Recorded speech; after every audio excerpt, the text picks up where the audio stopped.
Hey y'all, it's your girl Symone and welcome back to my channel. If y'all can see by the title, today's another story time. Before we get into this video, y'all already know what to do. Make sure you subscribe to my channel, give a girl a thumbs up, comment down below. Don't forget to follow me on all my socials, Instagram at Vivalayoshii, TikTok and Twitter at LifeWithSymone, and follow my Snapchat because I'm back on there. I'm gonna put it in my description box because my Snap is the same Snap I've been having since I was younger, and it's the real HM, and I don't know where I put that underscore in. Yeah, anyway, but let's get straight into this. So it's Subbie Sunday, y'all. I'm literally recording Saturday night. Y'all gonna get this video kind of late on Sunday, so sorry in advance, because I just came back from a day party from drinking, and then I'm recording real quick before I go out to another event. So yeah, anyway, this story is titled I Found Out My Ex Was Cheating Through a Video on Instagram. Let's get straight into it. Hey girl, I just want to say that I'm proud of you and how well you're doing with your business and your channel. Thank you. This is about the time I caught my ex cheating from him posting a video on Instagram. I changed the names already so you don't have to. Thank you. I love it. Okay, so it says my name is Leanna. I think I said it right. And it says, yes, you could say my name. So at the time, me and my ex wasn't doing too well, and we were already having issues from him cheating on me multiple times with different girls.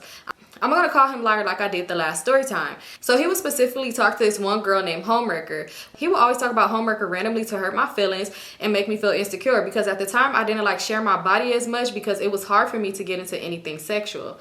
So I was at his house the whole day. We weren't doing much. He was smoking and we were just watching movies and chilling. I tell him I'm hungry and he tells me to order food. I low-key felt something bad in my gut to go through his phone, but I knew he wouldn't let me. So I made an excuse to order the food off of his phone. I take his phone and walk to the bathroom, and that's where I order the food and then start going through his phone. Oh, he is crazy for even letting you do that. I see messages between him and Homewrecker, and she's calling him daddy and saying he looks good and all this shit. They start talking sexual, and I stop reading because I feel my heart drop. I go back into the room acting normal and all. Fast forward to the night and I'm back home. I take a nap, and when I wake up I go on Instagram. Liar posted something on his story, so I was quick to look. Why this ninja post a video of Homewrecker and him on FaceTime and saying, and she's playing with her, you know, her kitty cat and her, you know, things and moaning.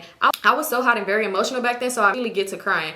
I text him like this is what we on now, and he laughs at my message. So I start blowing up his phone and he leaves me on scene. I blocked him for a few days, but like a dummy I missed him and unblocked him. I text him and he pulls me back again, telling me that he loves me and he's sorry. I eat that shit up like a dumbass, and I forgave him, but I still get my get back. While I'm talking to him at the time, I started talking to his fine ass homeboy. No, I didn't feel bad because I treated this boy so good in the beginning and he broke my heart and spirit. I feel like this was already long, so I'm gonna end it here, but let me know if you want more stories. Way crazier ones than this man, because he was my first love, or so I thought, and he really put me through it.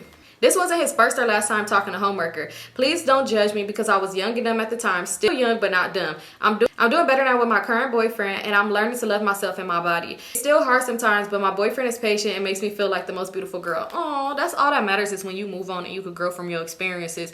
Girl, because it gives that he really just was playing in your face, and I'm happy you left him because he was really disrespectful. But what happened with you and the homeboy? Did he ever find out? Like, you know, when you're younger, it's different because you was young. But like when you're young, you know how you feel like, oh, I'm gonna make you mad by somebody you know. But then honestly, it's like that shit don't even really even be worth it. Like, it's like once you move on from somebody completely, that's really the pain that they get. It's just not having access to you anymore. But I'm happy you walked away from that, sis, and we want to know how things happen with the homeboy. All right, you guys, so let's get into the next story. So it says, my crush DRED 2 days ago. How I feel, how it happened, and etc. Girl, this is crazy. Okay, so it says, hi Symone, just wanted to let you know that your stories led me to live my life a little more to the fullest, and I really love your platform. Thank you, girl. Live your life to the fullest, but make sure you always be safe when you're doing so.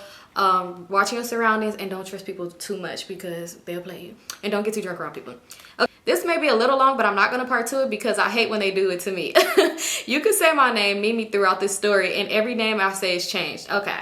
It says, I first met B-Roy outside with my friend Faith. This was my second time outside with Faith, and it may have been the projects, but they knew how to have fun. We started off at the park where kids from me and Faith's school went against the kids who lived in the projects in a game of basketball. During the game, I seen a boy with the baggiest gallery department sweatpants and a tight Under Armour shirt. He was super skinny, but looked pretty cute. During the game, me and Faith was rooting for the kids from the projects, which led our fellow schoolmates to feel salty.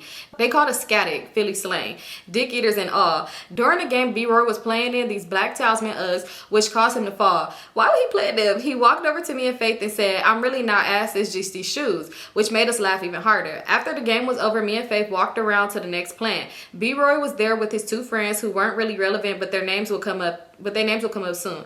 Keep in mind, I'm the only one new around here. Faith grew up with these boys. B-Roy had the most disgusting ass cheesesteak in his hand, and I hate them, so I said, "That nasty ass cheesesteak." He mugged me and responded with, "Let you tell it, you not from Philly, take a bite. Watch this John change your life." I say, hell no, but I did offer to carry his phone because he had like 6 of them, weighing his sweatpants down to where I could see the compression pants. He said thank you and handed me all of his phones plus some raw papers. A few minutes later, we sat down in these circle tables so the boys could eat. Me and Faith was a little high, so I stared away at the clouds. All of a sudden, I hear this boy, we'll call him Cap, say, "Damn, all Faith friends just ugly," and Faith punched him. I didn't really care because Cap wasn't cute at all. He was also in middle school while me and Faith were juniors in high school. I quite frankly could give less a fuck. Nah, not all Faith friends. B-Roy said this loud and clear, and I looked to the side of me and he was looking me up and down, smacking his disgusting ass cheesesteak. Cap started smirking at B-Roy and whispered something in his ear. B-Roy looked at him and just kept eating. The next day, I still didn't catch the hint that B-Roy wanted to talk to me, but I was excited to see him. He was funny as hell, and the funny niggas catch my attention. This day, Faith and I was fighting Cap's big sister. This is a whole different story time, but Cap called Faith's sister Myra fat, and Faith wasn't going for it. Me and her were both thicker, and we knew how it felt to be overweight as kids, so we wasn't going for it. To make a long story short, Faith fought Cap's sister, and I had to hop in because the girl was pulling Faith's hair. I couldn't let my homegirl walk out of there bald headed. I grabbed Faith's bun for her and tugged it back and told Cap's sister to let her go. After the fight was over, we walked back to Faith's house, and her mom was asking what happened. Her explained and said that he only seen me helping and told her mom the story with everyone else. I sat down at the table and took a breather because it was my 3rd day out here. It was something all the time. I love it here though. Faith's older brother Ty walked in and started asking me how my day was and what was my number. Terrible timing. I looked up and seen B-Roy staring a hole into my face, and he just looked irritated. I ended up not giving Ty my number because where I'm from, we don't get along with where they from. I didn't want the hood politic problems. On the day, everyone was standing outside of the car and just chilling outside. B-Roy was showing off the picture of him and this girl, his ex, and Faith started saying, "Oh," so I co-signed and said, "I see you." He walked away and said, "Oh no, guys, that's not me," and moved to a different spot and called me over. I walked over in confusion because now I'm thinking he has a girlfriend. He was asking me to hold his thigh, prayer rug, and turban. It was Ramadan and he was Muslim. I held it for him and he walked away, and everyone was spicing and smiling at me. Holding it, Myra asked me to walk her 2 houses down to her house, and I started walking. But I got confused because bitch is 2 houses down, so I turned around and guess who I see walking behind me? B-Roy, and Myra was smiling at me. So I called her scattered for that because I didn't understand what they was doing. An hour later, I started walking to my train, and B-Roy said that he wanted to walk with us. This is when I noticed that he wanted to talk to me because he was flirting, and when I noticed someone flirting, then that means they really throwing it out there. I had his turban on my head, and he had his arm around me just kind of walking. And in the train, he hugged me goodbye, and that his hand was low, if you get what I'm saying. I texted Faith and I let her know that I'll talk to B-Roy, but I wasn't sure if I had the same problem with him that I had with Ty. Where it's from is beefing with the projects, and I didn't want them to think I was lying with someone or being weird. I would rather them just be my friend. And later I get a voicemail from B-Roy and Faith said, "Tell her what you just told me." And B-Roy said, "I don't care where you from." And Faith said, "See?" Me and B-Roy ended up falling asleep on the phone last night. This feels so long, so I'm going to sum up the past 2 weeks for you and me and B-Roy. Me and him talked for a little bit of 2 weeks. I wasn't fully committed to the situation. I'm being honest because after my ex who did me wrong, I haven't talked to anyone besides B-Roy's friends, which is another story. And I knew he had on and off ex, and I just never really banged with that. So it was me playing hard to get, and B-Roy playing too much about he knows I really wanted him. He doesn't even have a clue about how bad I wish I could have told him while he was here. Until the last time I seen B-Roy. It was Sunday, and I got a call from Faith telling me to bring my ass outside. She was gonna take 2 stops to the train ride to make sure I did. And also informing me that B-Roy said that I was dead wrong for not calling him up to the Scully River when he was about to get arrested. Another story time. And Faith said she calmly informed him that I knew about his on and off ex. She wasn't playing about her friend. I went down there, and of course the first person I ran into was B-Roy, and he walked up to me and said, "Stop playing that role," and lightly popped me on the side of my face. He did this when I would ignore him or whatever I choose to stand on business. I couldn't be delusional over a ninja who wanted me first. Come on now. He followed me around that whole day because he wanted me to know he did. I was never mad about him being with other girls because at the end of the day, we were 17 and young. I would never force someone to be committed to me, but I was always respect my own personal boundaries of choosing not to be lied to. Night he called me by my first name and he never did this. It was different. I sat down in front of him and he looked down in front of me with his sincere look in his eyes. I was so cold and he offered me his jacket and I said no because he was so skinny and I thought he would have froze to death. Girl, what? We laughed and we joked and he closed my sweater for me and put his face in the crook of my neck. He never kissed me on my neck or did too much because he was never like that with me. I put my hands in his pocket and we just sat there. Just like God sets you up in certain memories because he knows what's coming next. I slept over Faith's house that night. Mom called for us to come in. I hugged him goodbye, but he called me over and over again. He was standing on the sidewalk with me in the street and he held me and kissed me on the cheek. It was B-Roy, so he could never be serious, so he moved his face over to my face. We laughed. I said bye and he said, I can't get one back. I was confused on the lips. I asked because I never said that before and he thought about it and just said on the cheek for tonight, and I kissed him on the cheek and walked to the door. Later, Faith called me and said B-Roy got SHOT in the chest. Me and Faith started planning out how we could go to the hospital, and a group call came in with all of us who knew each other. A couple of people was with him that day. The boy that was with B-Roy was screaming and crying on the phone to tell everyone that the doctor said B-Roy had passed away in the hospital due to the wound not even 10 minutes later after he had got, you know what. It's a lot of different aspects into this story because I knew B-Roy for about a month, but it still hurt me to find out that he had just gone like that. If you want the story about the aftermath, because it's the day after the balloon release and it was just a mess, just let me know. Sorry if it's just scrambled. I tried to leave out a lot of parts because it would have been too long. Here's a picture of everybody plus the balloon release. He's the dark skinned one in the picture of the boys with the you know what, and then she, yeah. Oh, that's so sad. That's sad. Imagine you like growing close with somebody and then something like that happened. I'm so sorry for you, girl. Even though it was a month, I know that probably really just affected you. Losing somebody, especially so young, it'd be like kind of just like scary and just like it really affects you for a long time. So I'm so sorry. Make sure you talk to somebody if you ever feel a need to, if you ever need to cry, anything, because I know it's not easy. But thank you so much for sharing your story. Okay, you guys, so this is gonna be the last story because I look, you want to take a nap before I go out. Yeah, so anyway, let's get into this story. Sorry if this Subbie Sunday is short. I'm gonna just say sorry in advance. Some people be acting like if the Subbie Sunday is short that I just like ruined the earth or something. I don't know. It be some people that be really in my comments like or DMing me like mad as hell like I'm unsubscribing to you because you knew you could have did a longer story Subbie Sunday. I don't give a fuck what you do. You better make time to record. And I just be like, my bad, okay, because that's all I can say. But y'all, if you want to take a nap before I go out, so this is the only time I'm gonna have. So it says I went from the main to the side. Let's get into it.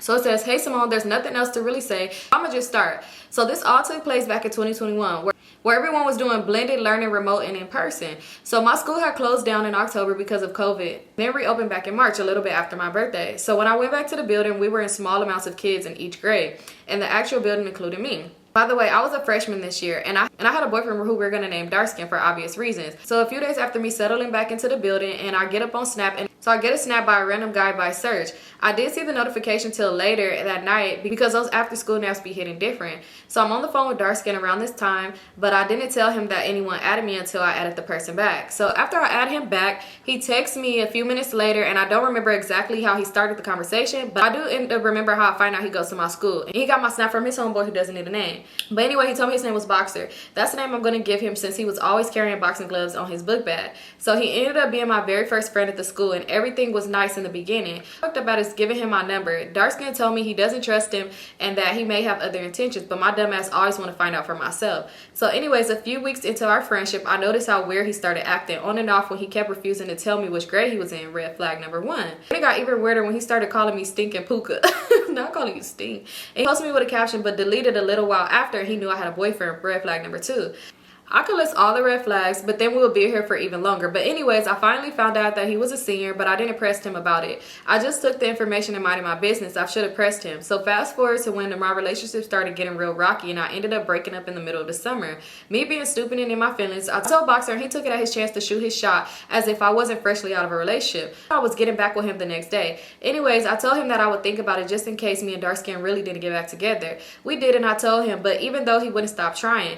Fast forward to the end of the summer and the beginning of sophomore year. Me and Darkskin was still going through shit. It was fucking both of us up. And then I made it messier by getting into a love triangle the 3rd or 4th time we broke up. But that's a story for another time. So But anyway, we finally ended things, but we were still messing with each other on the low. But anyways, I finally started moving accordingly with how weird Boxer was, and he noticed he tried to make it seem like I was the only weird one. But anyway, we started talking, and then my best friend fucked it up by doing some dumb shit, but I didn't really care about that, to be honest. So then he cut me off and we stopped talking for about 4 months. Even though I had to pretend like I didn't know him, I finally moved on with my life. Got a great group of friends and stopped thinking about him and started focusing on myself more. I started hearing rumors of him being with this girl, and it was cool, and honestly I thought that he could do better. To each his own, I guess. In January, he made a new step and he added me again by search. I had a feeling it was him, but didn't know because his name is so common and it could have been anyone. Well, that's where I wanted to believe. Anyways, he texts me and almost instantly I'm on the phone with my best friend like, what the fuck, bitch, guess who just texted me? And she's like, who? I'm like, Boxer. And she's like, no fucking way. I knew that ninja was gonna come back eventually. He never gonna leave you alone. So when I fully open up his message, he's like, I'm sorry, I didn't mean to stop talking to you,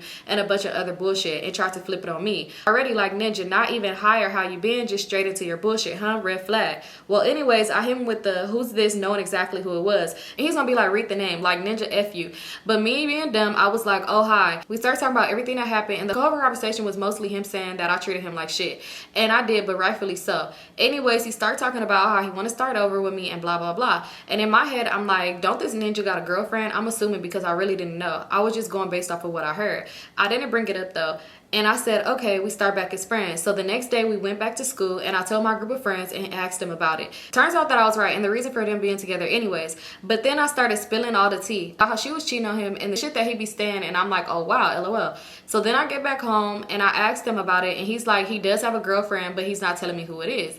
Like he's not telling me her name. I mean, I already knew. I just wanted to hear it come out of his mouth. But he didn't budge. So anyway, he starts with his bullshit again, talking about how it doesn't mean anything and how he could be with, how could he be with someone and not want to be with them anymore because he missed someone he recently got connected with, aka me.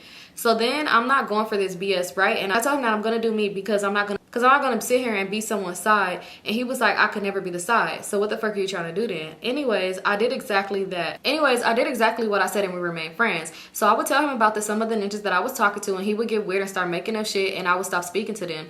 He didn't even like the fact that I had a guy best friend. And then started asking some weird questions. Like, would you drop all of your hoes for someone who wants to take you serious? And I said, yeah, because who the fuck wouldn't? But I knew he was referring to himself. By the way, he got held back, so he was a senior in my freshman year and a super senior my sophomore year. But anyways, my homeboy, who doesn't need a name, kept telling me to fuck with him because he had serious issues. He was right, but I ain't listen, since I wanted to find out myself. But anyways, fast forward to when he was asking me about his whore ass girlfriend. And I'm not saying that to be bitter. That girl fucked half the school and tried to fuck the other half. But anyways, he was asking if she was messing with any of my homeboys.